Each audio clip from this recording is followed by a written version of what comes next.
Welcome in, everybody. Before we get into the update, I want to give you a quick synopsis of what to expect. First, we have to go over XRP's technical analysis as we continue to flirt with that sub 40 cent level, as we're currently sitting at 0.3994 approximately when I started recording this video.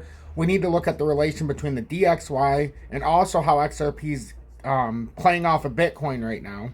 So it's a very important update on the technical analysis side this morning. And in this afternoon's update, we'll get into more of a look at XRP's future standings. But right now we need to discuss the technical analysis. And I'd appreciate it if you hit that like button as we get into the intro. So I'll catch you on the other side.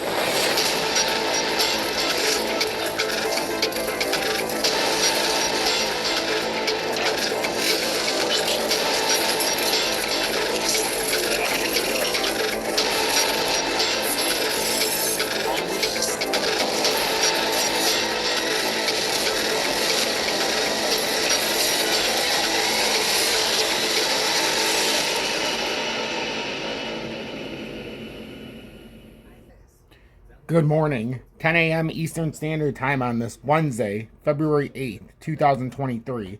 I'm XRP Future Millionaire, and I reside in the great state of Michigan.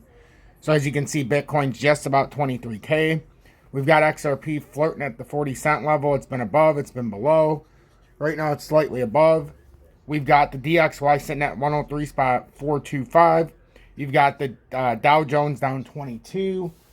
You've got the S&P. That doesn't seem right. That's frozen. That's not right. So the S&P, for whatever reason, it's frozen on that chart. But it's actually down 10 points. It's at 4,154.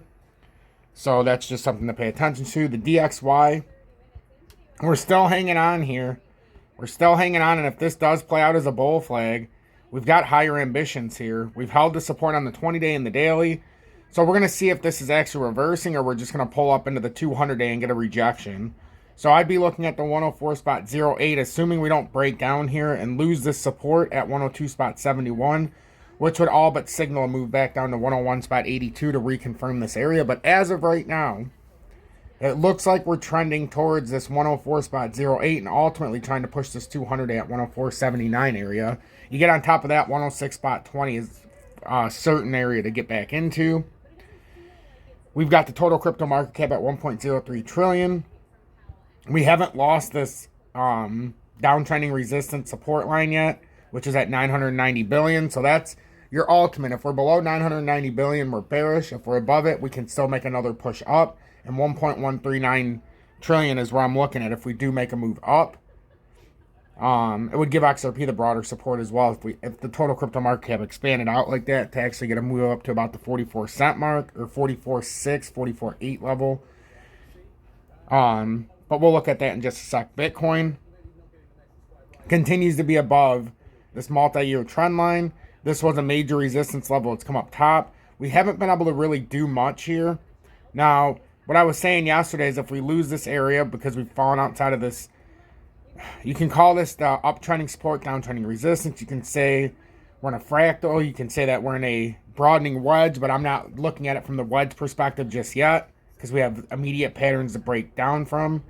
But the 20-day here, 22,500 is a big indicator. If we lose that, we would be in some significant problem. Let's go into the 2-hour. 2-hour, we're down below the 20-day. Almost came back up as much as we needed to. I mean, we basically hit this. If you come back across here, this is spreading out so far that now if this did break out, and we can do it a whole bunch of different ways. We can show the wedge or whatever, but I would rather show it in the overextended pattern because if you come back up, you're going to have to break 23,700, 23,780 just to get into the right side of this pattern formation, and that's the bottom line. So if we do break down, first things first for Bitcoin, you'd be looking at this 22,770. Then coming down to this 21,965. But ultimately, if it came down right here on February 7th or 8th, you'd be looking at this range of 21,333. I've got it marked down here at 21,105 because I think when it does come down here, if it does, you'd have a meeting point somewhere around that 20,965. So I tried to mask it as such. But that's only if you have a Bart Simpson top. Otherwise, if this is trying to play out as not a topping pattern, this would have the strength if it pushes up and out and breaks the 23,770. we would have to look at that 25,000 and ultimately that 26,400 level. And then if it broke that, we would have higher ambitions to 28K, but that remains to be seen. And now on to our beloved XRP. But we had to get a overall market scope this morning because it's very shaky. And this is for XRP. This is what we started to say. Okay, we had this symmetrical or this flat support or resistance right here where we failed 7 or 8 times. And that's how I said the ascending triangle. We have the uptrending support. We also had the downtrending resistance that could have been creating a descending triangle. But at the same time, you can almost see that like a down channel, like a downtrending support line, downtrending resistance. And we need a verification here. So if this pops up and gets rejected at the 0.404 level at worst, roughly, that's how we can get our verification. And then it would reverse back down to probably the 378 level, 379. But it would all depend how this plays out. So watch this. See if we're forming this kind of like descending triangle or falling channel. And this would be the sign of a topping reversal. But we would need to get this rejection up here. The 40-cent level would have been nice, but we broke up earlier yesterday to the 406 level, which is the perfect hit on this downtrending resistance.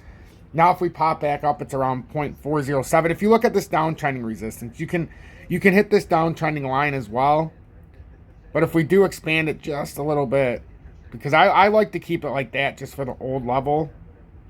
So I'd say the 407, if you're looking at this little tightening channel that, or downtrending channel that's forming or descending triangle, we'd have to break out of there for this not to meet. And if it does get rejected at as high as the 40, you can say about the 406 level, you would end up coming back down and try to retest this 38-cent level. So that's what we have to watch out for this morning. Otherwise, if you want to get bullish here, it's very simple. You have to get back above this downtrending resistance at 4064 approximately, and ultimately 408. Get above 408. And then you have the 413 ascending resistance that we talked about. So you have to get above that as well. And then if you're above the 413, then you can start talking about making it back up the top at the 432 and possibly break out of it and get up to this 44. In this area, it's going to be about the 448, so 4485. So that's what we're looking at if we were to be able to break up. And sometimes you just got to repeat the technical analysis. Today's nothing special as far as the update. No new terminology, but what we need to do is get on the same basis for XRP. So now that we have the short-term patterns covered, let's take a look at XRP in the grander scheme in case you want to add to your XRP stack. Because in the grand scheme, that's what we're supposed to be focused on. Even when patterns are looking shaky, we're still supposed to be looking at advancing our XRP.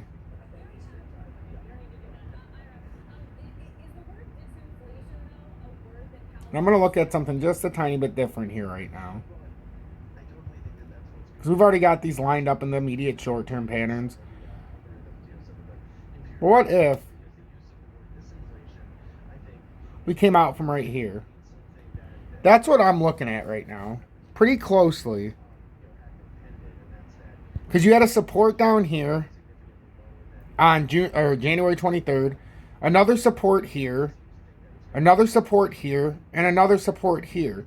So if you break this uptrending support, and right now it sits at about the 398 level, but we've talked about the 397, which I'm more comfortable with, and then also the 39-cent level if you break underneath.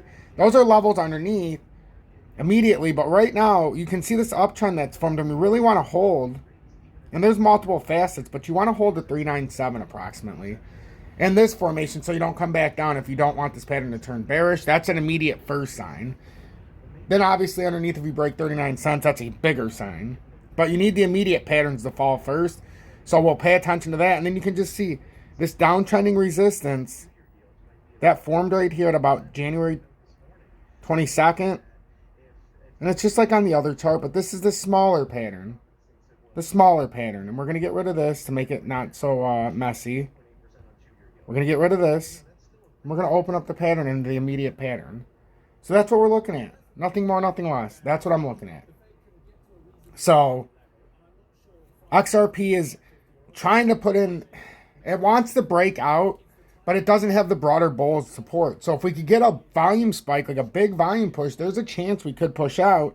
But if we get volume that comes in that sell pressure, if we lose some of these areas, there's it's only a short amount of time until we would end up down to the 333 level in time. So watch these major levels that I've shown you, especially in the immediate short term. And now if we look at the longer scale, because if you're looking to buy XRP, the next major area to buy is either a fall out of this point and coming back down to the uptrend, or getting rejected at this 45, 46 cent level and then filling this pattern back down. So this uptrend right here goes back several years, about 2021. If you break that uptrend, then you go back down to the 2015 uptrend.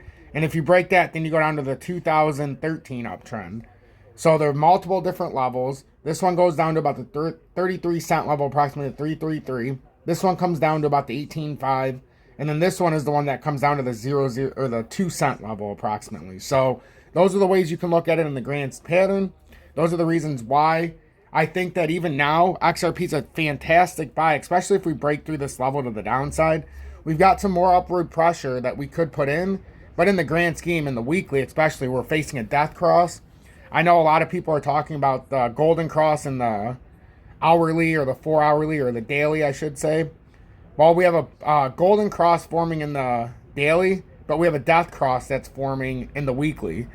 Higher time frames always take over the smaller time frames, so pay attention and don't let the tricks on YouTube or the social media influencers that are trying to trick you trap you into something you really don't want to be in, or keep you out of the mindset of stacking while we're 80% off until we get to the true bottom. There's nothing wrong with employing that strategy or invoking it.